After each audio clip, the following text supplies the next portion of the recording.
2026.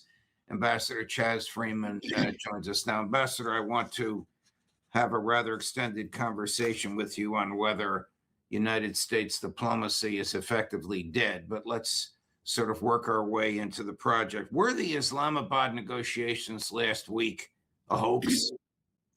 They were an opportunity to deliver an ultimatum backed by delusions rather than real strength. I think the Iranian delegation left correctly stating that there was no trust established with the American delegation headed by Vice President Vance, but in effect, under the surveillance of Witkoff and Kushner, who have completely forfeited any respect from the Iranian side. So I guess you could call it a hoax. It was performative. It was not real. There was no effort to reach agreement. There were instead each side posturing and presenting its own demands as they were, and the United States doing so on the basis of the delusion that if you drop enough bombs on someone, you've won the war. We should have learned from Vietnam, from Afghanistan, from other experiences. That is not the case. But that is the way we went into this talk. And there's every reason to believe that if there is another talk, we will not deviate from that mistake. From the Iranian perspective, why should they negotiate with a country whose Navy SEALs have just stolen a ship from it on the high seas, as happened over the weekend? And why should they participate in any negotiation with two Zionist agents of Prime Minister Netanyahu, who concocted the most dastardly, deadly deception with these Iranian negotiators in June and in February by being aware of the impending invasion and putting on the false front of a serious negotiation? Well, I think you're faithfully replicating what the IRGC, the Islamic Revolutionary Guard, is feeling and saying. I think there are divisions in the government in Tehran.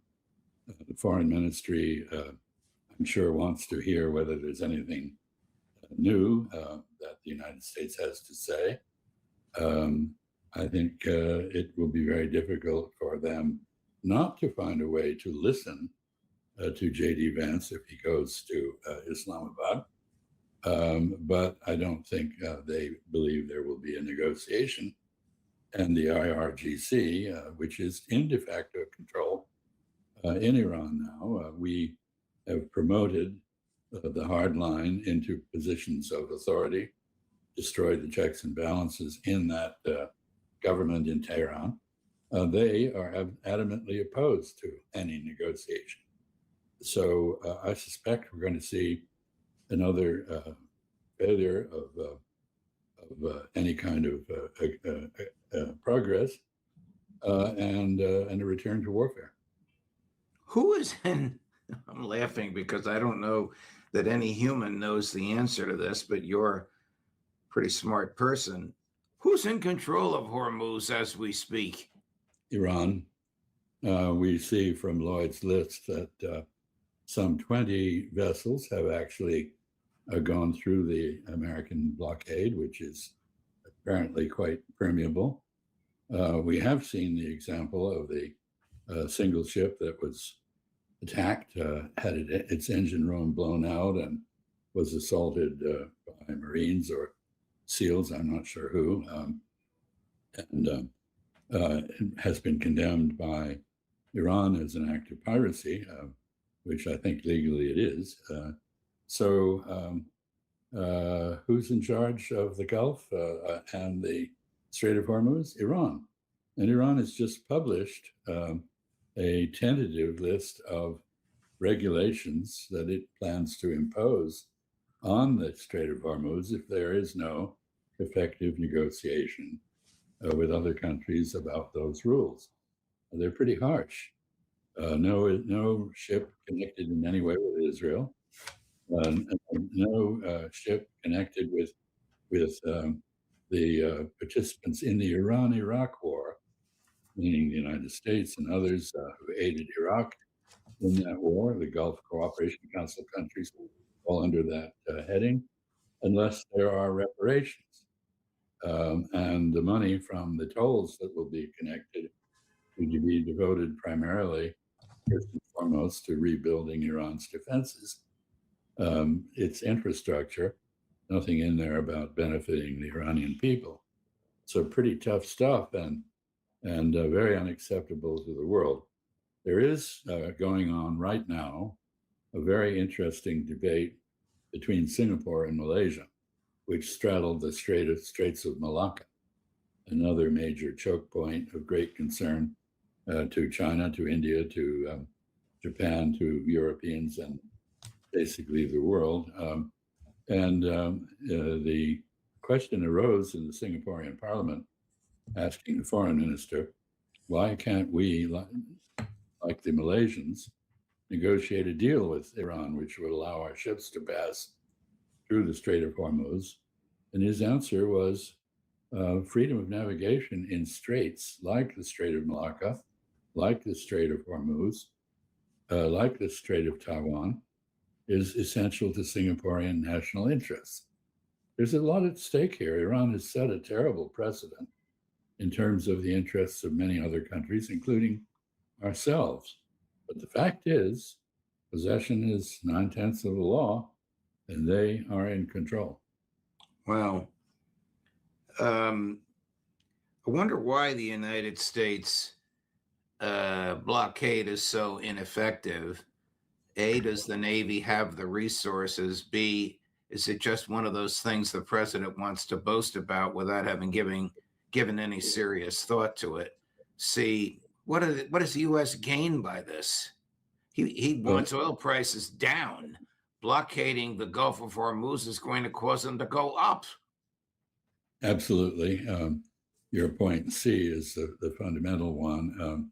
We get nothing out of this except gratification for the president, showing that he can bully people. In this case, he's bullying us as much as he is Iran. Ask American farmers or people who pull up to the gas pump what the effects of this blockade are, and they can tell you diesel fuel the price has gone through the roof. Fertilizer is not available. The gasoline is around $4 a gallon, and it's going to go higher. It's going to go higher whether the strait is opened or not, because it takes 4 to 5 weeks for oil from the Persian Gulf to reach the refineries on the other side of the world. And so there's going to be a 4 or 5 week hiatus in which supplies are even more limited than they have been, and prices will go higher. So this is foolish. I mean, basically, I'd say that it's like you want a door to open, but then you put a padlock on it. Makes no sense at all. Let me switch gears slightly. Is Israel still murdering civilians in Gaza, the West Bank, and Lebanon? Absolutely. And furthermore, in Lebanon, where there's supposedly a ceasefire, another phony ceasefire, the Israelis are raising buildings. They are turning southern Lebanon into a version of Gaza. They are murdering civilians. They have put in place an invisible yellow line, as they did in Gaza, and they kill anybody who crosses it. So they are, in fact, not respecting the ceasefire. And I suspect at 8 p.m. Eastern time, when that ceasefire ends officially, Israel, as well as Iran, are going to react to what's going on. I neglected to ask you this earlier. The Navy, and again, I don't know if they were SEALs or Marines. Scott Ritter said he thought they were Marines, but of course, Scott's a Marine. Yeah. But the Navy attacked an unarmed, empty cargo ship Correct. belonging to Iran.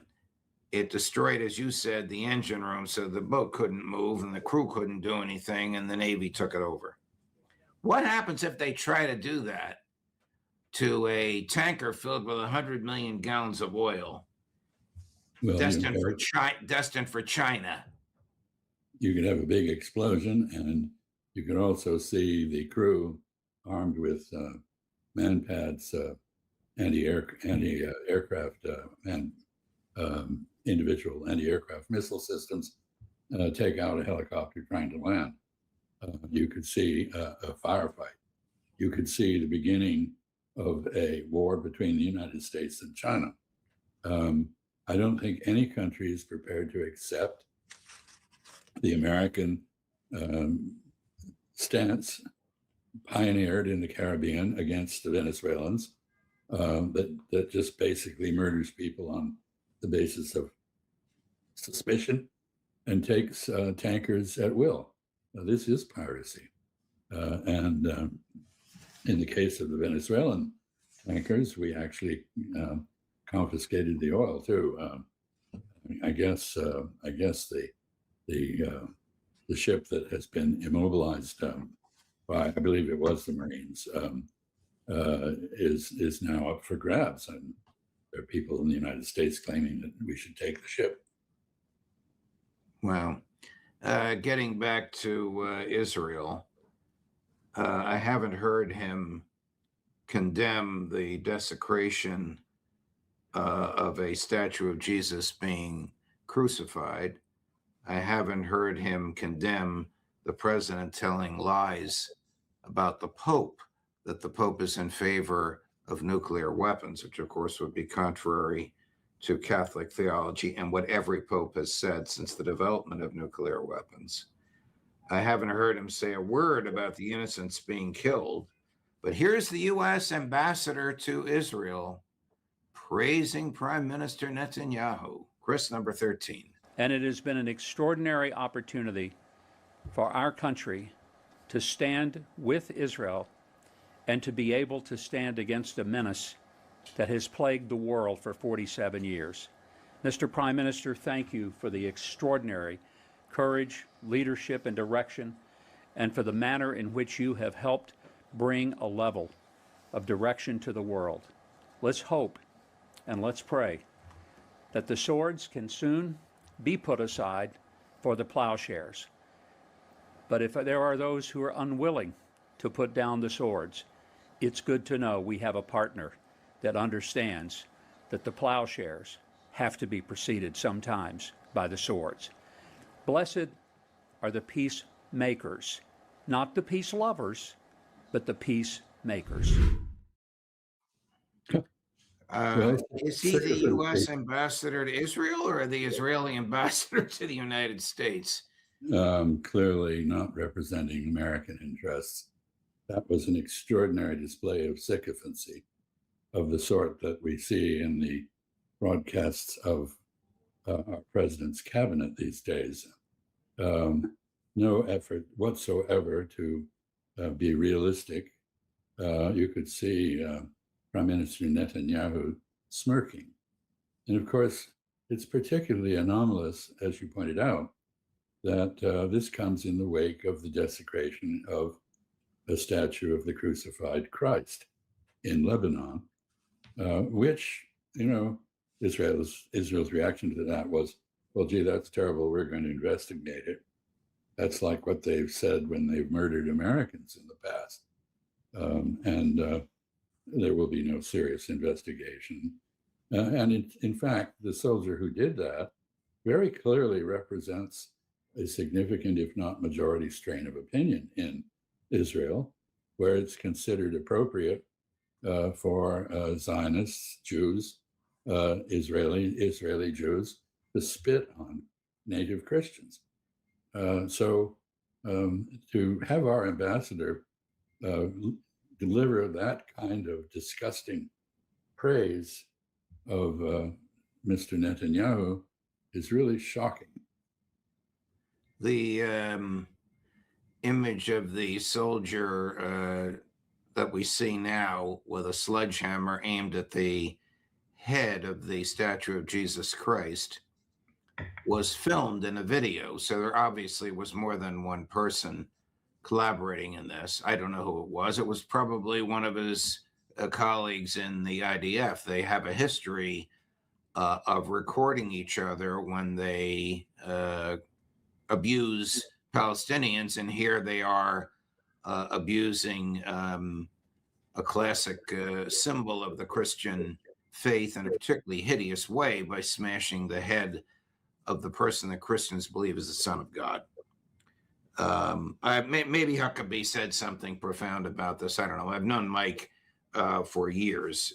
His behavior when I knew him was of a conservative Republican vying for the Republican nomination for president.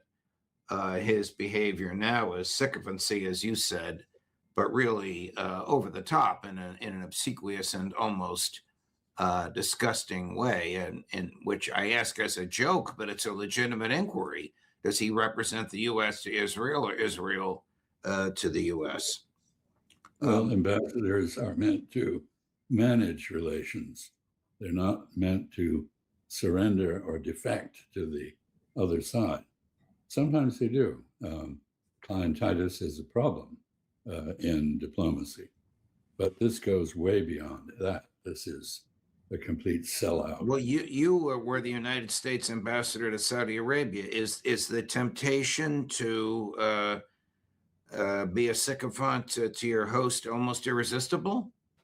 It's very resistible, but you have to be aware that there is that problem.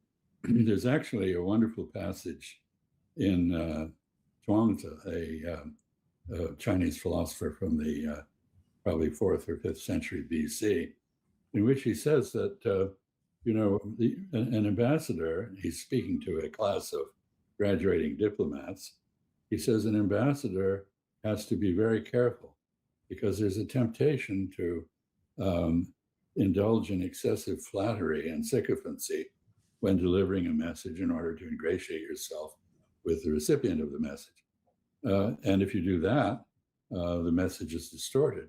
Or alternatively, you can be overly harsh, in which case the message is also distorted. So he counsels the most important thing an envoy can do is to scrupulously stick to the truth without embellishment. That's not what I just saw in that clip. Wow. Let me change the subject before we finish for the day. Someone in the White House has leaked that President Trump asked General Kane, for the chair of the Joint Chiefs of Staff, for the nuclear codes.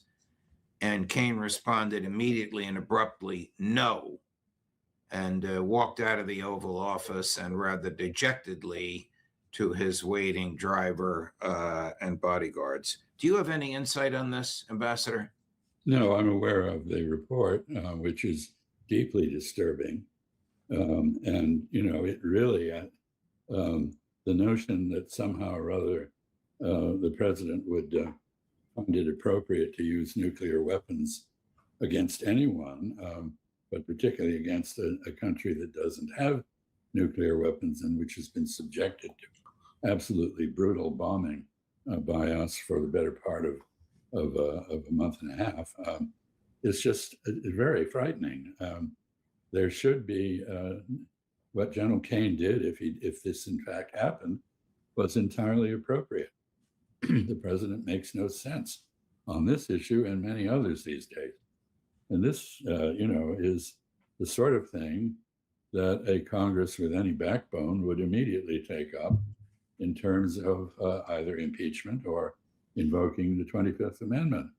It's a sad day in the United States when basically insane statements can apparently be made. They're not effectively refuted by the White House. And of course, we've learned long since that you should never believe anything until it's officially denied. A great one-liner. Ambassador, thank you very much. Thanks for allowing me to go across the board on these topics. And thanks so much for your insight. All the best. We'll see you next week, my friend. Thank you. A busy and full day coming up for you. At 9 o'clock this morning, Professor John Mearsheimer. At 10 o'clock this morning, Colonel Bill Astori. At 1 this afternoon, Max Blumenthal. At 2 this afternoon,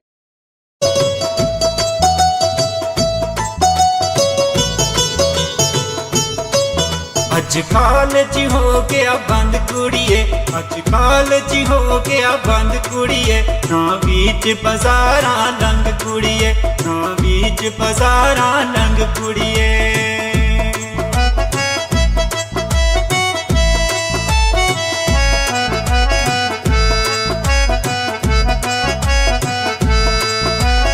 आजा मेरे कोल ठंडा पानी ही पियाल सा, जो तेरी मर्जी OYO मंगाल सा। ना हो गर्मी विच तंग कुड़िए, ना हो गर्मी विच तंग कुड़िए, अज कॉलेज हो गया बंद कुड़िए, अज कॉलेज हो गया बंद कुड़िए।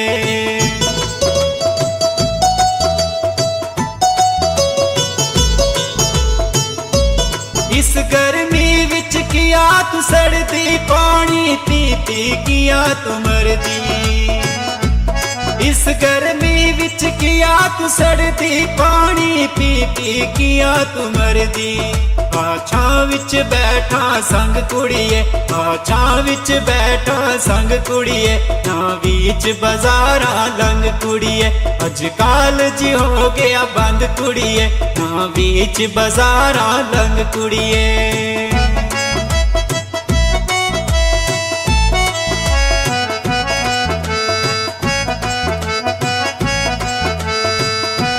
सुने नीले तले विच बैठ मेरे कोल वे, मैं भी कुछ बोला कुछ तू बोल वे। सुने नीले तले विच बैठ मेरे कोल वे, मैं भी कुछ बोला कुछ तू बोल वे।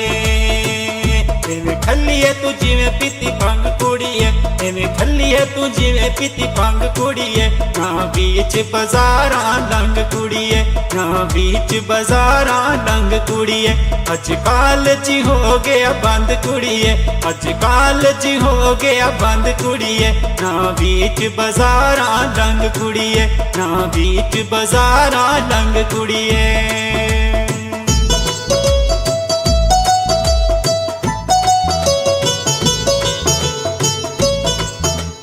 इस गर्मी विच किया तू सड़दी, पानी पी पी किया है मरदी। इस गर्मी विच किया तू सड़दी, पानी पी पी किया है मरदी। आ छां विच बैठा संग कुड़िए, आ छां विच बैठा संग कुड़िए, ना बीच बाजारा लंग कुड़िए, ना बीच बाजारा लंग कुड़िए, अज कॉलेज हो गया बंद कुड़िए, अज कॉलेज हो गया बंद कुड़िए, ना बीच बाजारा लंग कुड़िए, ना बीच बाजारा लंग कुड़िए, ना बीच बाजारा लंग कुड़िए।